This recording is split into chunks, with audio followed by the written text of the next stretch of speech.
السلام علیکم ورحمۃ اللہ تعالی وبرکاتہ۔ ہم آغاز کر رہے ہیں سورہ طٰہٰ کا خلاصہ۔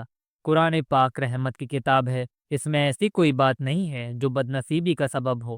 یہ تو خوش نصیبی کا راستہ بتانے والی کتاب ہے۔ اس میں یاد دہانیاں اور نصیحتیں ہیں ان کے لیے جو اچھے انجام کی تمنا رکھتے ہیں اور برے انجام سے ڈرتے ہیں۔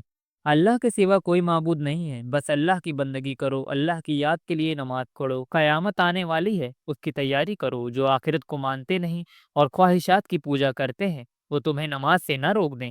ہر سرکش اور باغی کے پاس جاؤ، اسے نرمی سے سمجھاؤ، اس کے اندر اللہ کا خوف جگاؤ۔ بتاؤ کہ جو صحیح راستے پر چلے گا اس کے لیے سلامتی ہے، اور جو حق سے منہ موڑے گا اس کے لیے سخت عذاب ہے۔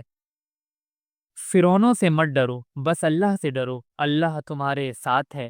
اللہ کی دعوت کے لیے نکلو تو اللہ سے دعا کرو، اے میرے رب میرا سینہ کھول دے، میرے کام کو آسان کر دے، میری زبان کے گرہ کھول دے، میری بات کو قابل فہم بنا دے، مجھے اس راستے میں رفیق و مددگار مہیا فرما دے۔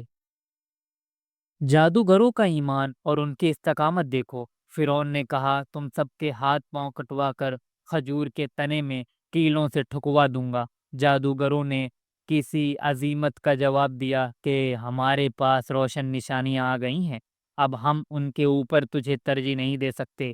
جو کرنا چاہے کر لے، جو کچھ کرے گا اس دنیا ہی میں تو کرے گا۔ ہم تو اپنے رب پر ایمان لائے، اب ہمیں بس اس کی فکر ہے کہ ہمارے گناہ معاف ہو جائیں۔ ہمیں مجرم بن کر اللہ کے پاس نہیں جانا ہے، بلکہ مومن صالح بن کر جانا ہے۔ بنی اسرائیل کی تاریخ بڑی عبرتوں کی تاریخ ہے۔ اللہ نے کیسے بدترین ظالموں سے انہیں نجات دلائی، پھر کیسی کیسی نعمتوں سے نوازا، لیکن اس بدبختی کا کیا علاج کہ سب کچھ فراموش کر کے بچڑے کی عبادت کرنے لگے۔ جب اللہ کا خوف دل سے نکل جائے تو انسان کتنا اندھا ہو جاتا ہے اور کیسی پستی میں گر جاتا ہے۔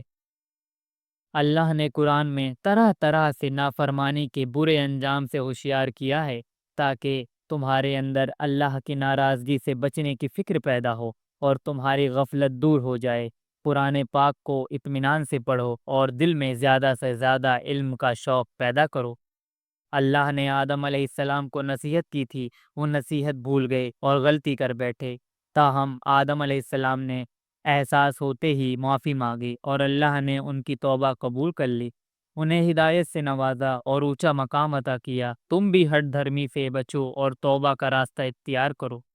اللہ کی ہدایت آ چکی ہے، اب جو اللہ کے بتائے ہوئے راستے پر چلے گا بد نصیبی سے محفوظ رہے گا، اور جو اللہ کی نصیحت سے منہ موڑے گا اس کے لیے زندگی نہایت تنگ ہوگی، اور قیامت کے دن اسے اندھا اٹھایا جائے گا، اس کا انجام بہت برا ہوگا۔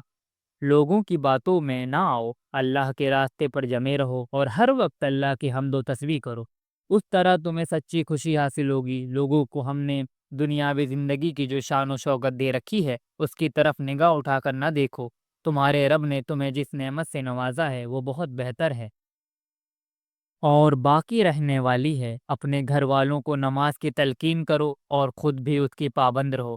اللہ کی ناراضگی سے بچو گے تو اچھے انجام سے ہمکنار ہوگے۔